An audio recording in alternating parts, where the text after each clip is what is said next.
Not sure we're supposed to be here, but it seems cool. Wembley!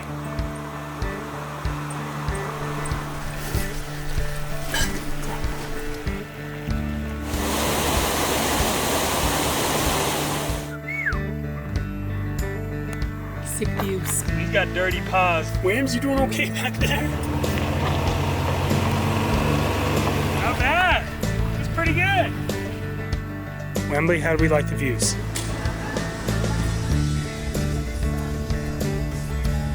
Whams, did you get yourself a burger?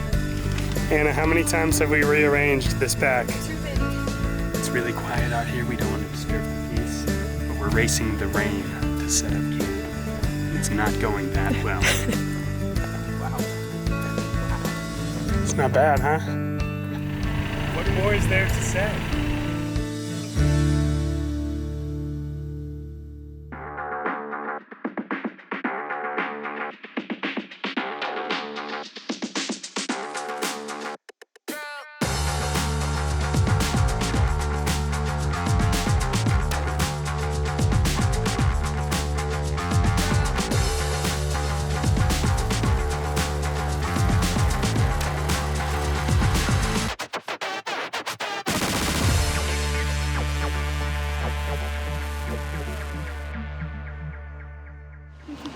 Honestly, I think that's my biggest worry, is how we're gonna fit all of this. Because contrary to popular belief, this is only like a quarter of what we've got. It's going splendidly. This is going great.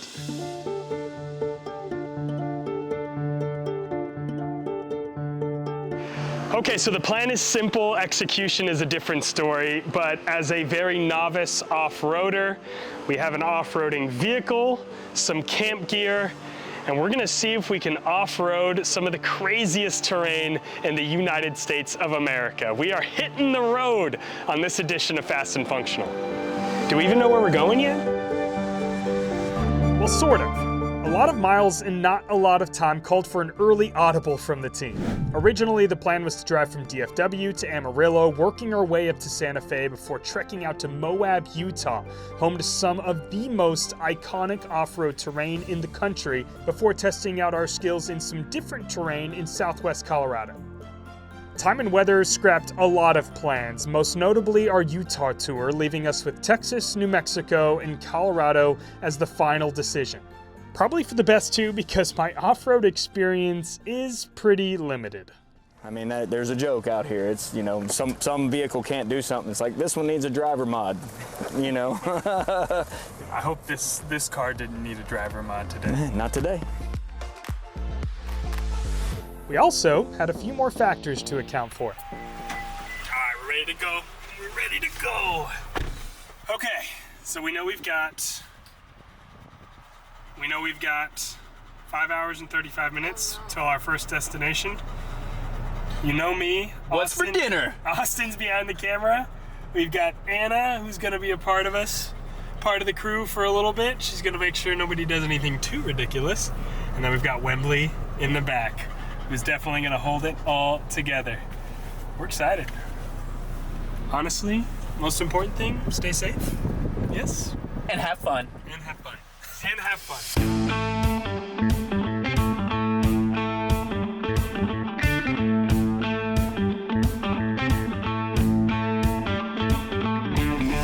Man, did you get yourself a burger? Oh my goodness. We didn't even make it out of the Metroplex. We're already eating. This is a good start. Maslow's hierarchy, baby. Only 5 hours to go. The first 2 days were all travel. Rolled into Amarillo after midnight and we're back on the road the next morning. And I-40 is a long road with not a lot to see. But we made it to Santa Fe with eyes on colorful Colorado less than 24 hours away. Not bad for a first timer. The views will get better when Fast and Functional continues just after this. This is the good stuff. Austin reporting live from the San Juan National Forest.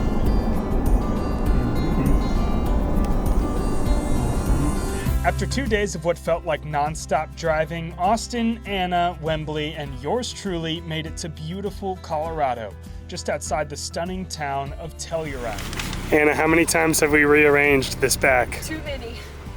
And it's getting more and more stuffed. Quick stop for gas, and we were off to a dispersed camping site called Alta Lakes, roughly 30 minutes outside town. All right, so now that we're at elevation, figured we'd switch up some of the instruments we've got in the vehicle.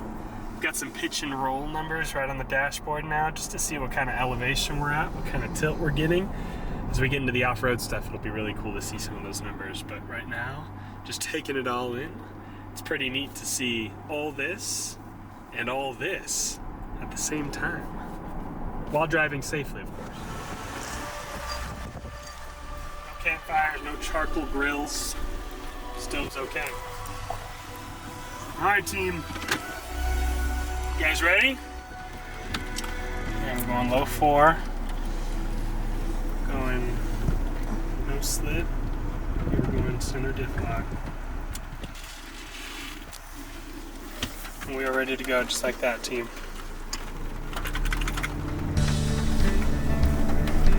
The only thing keeping us from camp, a 3-mile OHV trail in plenty of gnarly weather. This is what I'm talking about, Anna. I look to my right, and I'm like, yep, there's death. Death is staring me right in the face. Whammy, you see the rainbow? Whammy's actually having a good time. The double rainbow off the OHV trailhead. I mean, this is perfect. As long as you don't look to your right at impending doom.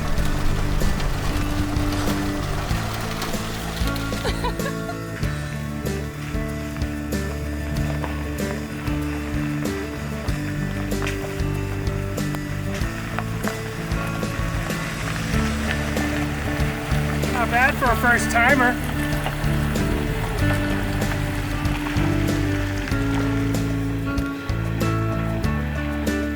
We made it, no humans or dogs were harmed, and now it was time to set up camp. It's really quiet out here, we don't want to disturb the peace, but we're racing the rain to set up camp. And it's not going that well, but Anna's looks great over there. A challenge all on its own. Once the clouds cleared though, it was worth it. And once the sun came up, it got even better.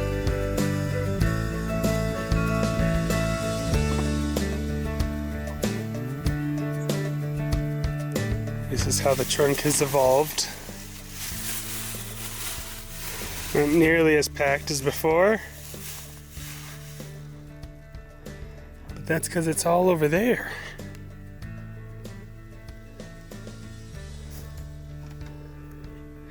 Wembley, what do you think?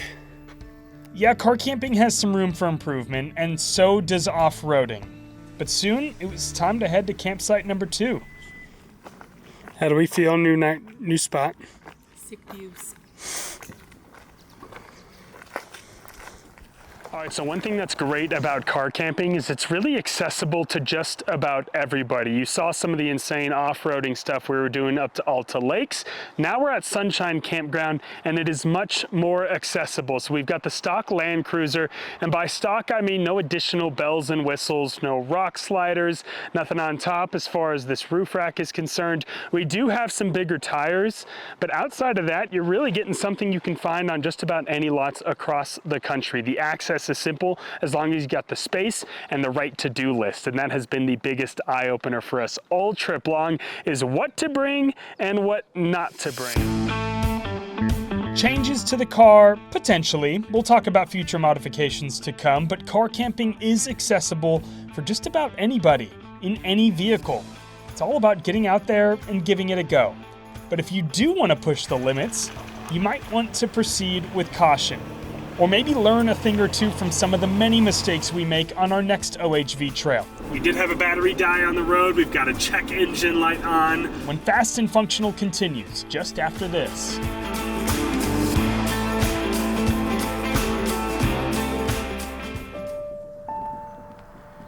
Wembley, how do we like the views? Amazing. Amazing. After a second night around Telluride, we sped up to Montrose, Colorado to drop Anna off at the airport so she could get back home for work. Next up for me in Austin, Durango, Colorado, a beautiful western mountain town just south of the San Juan National Forest. A spot where we plan to put our OHV, or off-highway vehicle skills, to a new test. A bit different though than the one we had already faced back at Sunshine Campground. So one important thing to note about any road trip is being prepared for things that you don't expect to happen.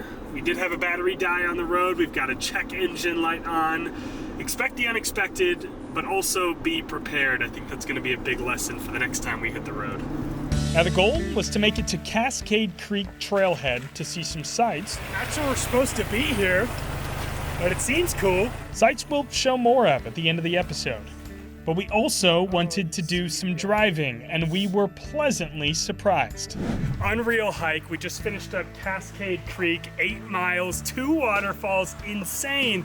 But what we didn't realize is we were walking up the access road, and you can actually bring your car all the way up to here, which got us thinking, maybe we should do it again, but with the actual car. And you can actually see it, that the trail is open to bikes, horses and or Wembleys, and obviously hikers. This is the point that you can't bring your car. That's about an extra half mile. So I think we give it a go. Kind of important, you want to keep your dog clean, because that's going to keep your car clean. When you're doing all kinds of camping and things like that, you definitely want a clean environment as best you can. And Wembley had himself a time on the trail. So he's got dirty paws. Come on over, check it out. I don't know how his belly got so wet. Did you have fun, Lambs? Yeah? You're just ready to take a nap in the car. Little does he know, we're gonna go back up the same trail we just came, except this time we're gonna OHV it. Now it's gonna be a little different. When we were over at Alta Lakes, it was a bit more functional in that we were going up there for camping. This time, we're just gonna have some fun with it and see what this car can do. All right, let's do it. So like I said, up until this point, any kind of off-roading we've done has been to get to a campsite. This is the first time we're just gonna do an OHV trail just to see how fun it is. I imagine it's about a half mile, all accessible through popular off-road apps, All Trails, Onyx, but we're gonna get to use some of these fun gadgets right here. I'm thinking we'll put the car into 4-low for sure. That's basically anything under 15 miles per hour. A lot of that high-end or low-end torque. We'll probably put the center diff lock on as well. I don't think we'll need any of the crowd control. And boy, are we just gonna have some fun.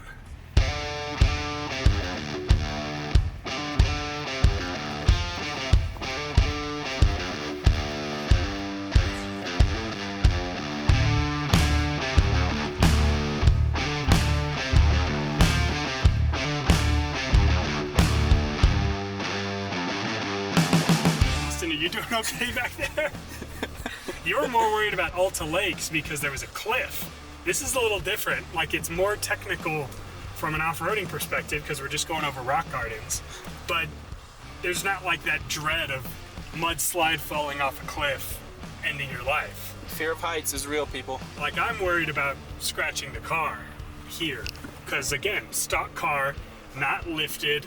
We've got some all-terrain tires, but outside of that, not any crazy skid plates to protect underneath. So I'm trying to be extra careful as we maneuver through this really beautiful terrain. Driving a little too fast now, just a little. Brittany? It's handling. Speaking of Brittany, what is Brittany even doing right now?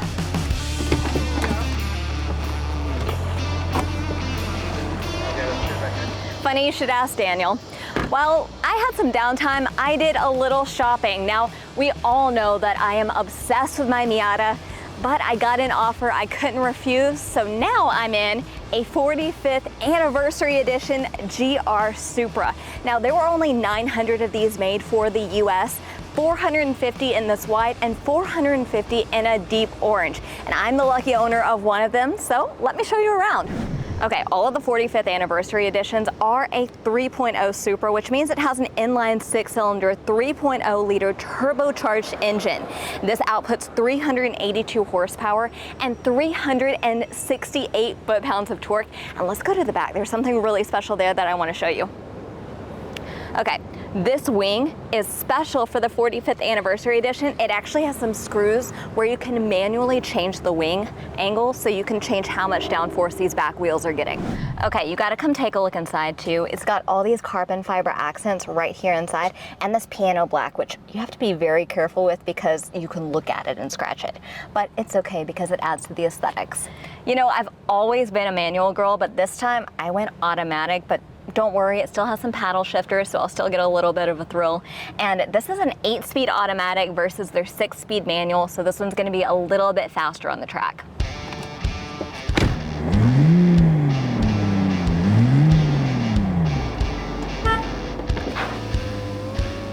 Okay, it's time for me to get this thing on the road, but hope you're having a good trip, Daniel. Bye.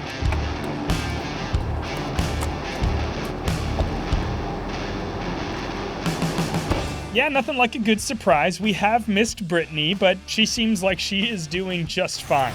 Not bad. It was pretty good. Meanwhile, the OHV trail up to the actual trailhead ended up being more like in mile. All right, that was insane. We're back up to the access road. We've done it hiking. We've now done it in the car, Cascade Creek. So much fun. There were a couple sketchy situations. I think we definitely messed around with maybe a big rock or two, and we probably need a better driver. But at the end of the day, Austin's feeling good behind the camera. Wembley's feeling good in the back seat. And I 1000% believe that we have earned the right to eat some food. So let's get on out of here. Great time over at Cascade Creek, and not a bad time testing out the vehicle as well. And there were definitely some sketchy moments, but at the end of the day, we learned from them, and boy, did we learn a lot this trip. Now, it's 14 hours back to the Metroplex, but back in studio, we'll talk car camping and off-roading tips, tricks, and more when Fast and Functional continues just after this. Wow, what an incredible trip. And it's great to be back in our CW33 studios. We had plenty of miles, not a lot of time, but so many wonderful memories and so many lessons learned too. Lessons I want to share with you guys right now because there really is so many things to talk about. First off, when it comes to car camping, and secondly, when it comes to off-road driving. And I am by no means an expert at this point, but I think going out again, I will certainly be more prepared the next time we decide to head out west or just right around the DFW area. So let's start with car camping. We packed a lot of stuff, specifically clothes, and I always would decide to overpack rather than underpack. But when it comes to overpacking, if you are gonna limit something, I don't think we used about half the clothes we brought. You're typically just comfortable in most of what you're wearing. Now, if you're swimming, something to keep in mind. If you know you're gonna be on a lot of trails, something to keep in mind. But that would be the first place I'd start when you're talking about limiting how much space you're gonna be using in the vehicle. The camping grill was one of my favorite things we brought on the trip. I mean, you talk about ease of use and being able to cook some great food wherever you are. Definitely something I'd recommend people get. Now, when I think about things that I want to bring the next time, not just things I don't want to bring, the first thing that comes to mind is a foldable table. The amount of times that we had to try to use our cooler as a makeshift table, too many times. Bring a foldable table, throw it in there. The next most important thing is non-drinkable water. It sounds odd, but they make a bunch of multi-gallon tanks you can attach right to your car, and that will come in handy so many times when you're talking about cleaning plates after making food, getting a quick shower or a quick rinse, or anything of the like. Some kind of water source that isn't your drinking water is a must the next time you go car camping. And lastly, in the interest of being over-prepared, you certainly want to have something to jumpstart your car in case you've got nobody out there to help you. I think we ran into that issue and got lucky with a kind gentleman who helped us jumpstart our car at Sunshine Campground, but having something that you could do yourself would be absolutely huge, and I'm pretty sure you can buy them for about $100 on Amazon. The ultimate car camping MVP goes to the hammock for Wembley in the back that protected the seats the entire way. And the last thing I'd probably recommend is just a couple of organizing bins. The amount of time we had to rearrange the back seat and chaos ensued was just about every time we needed to pull something out. Now, as far as OHV is concerned, I think I would make a couple modifications to the car. As you saw, you don't really need much of a change. Stock options can do a whole lot of crazy terrain out there, and I'd go so far as to say about 90% of really, really cool trails can be handled by something you'd find on any lot. But if you're talking about my dream scenario, I think one of the biggest things that we'd talk about changing on the vehicle is certainly going to be some rock rails for added protection, also some additional skid plates underneath the vehicle. And as far as fun is concerned, I think having a rooftop tent would be incredible. You'd probably have to switch up the setup we have on the current vehicle with a new roof rack, but throwing a sweet rooftop tent would make so many things even easier whenever we find that perfect spot to camp. And that's just about it. There's really no right or wrong way to go about it. It's just about doing it and enjoying the ride. And I'd highly recommend doing it with some special people in your life. A huge shout out to Austin and Anna for all the help both on and behind the camera. And of course, the star of the show, Wembley, for coming on the journey as well. But for now, that'll do it for this edition of Fast and Functional. For my co-host, Brittany Breeding, I'm Daniel Esteve, reminding you to smile often. And we'll see you next time.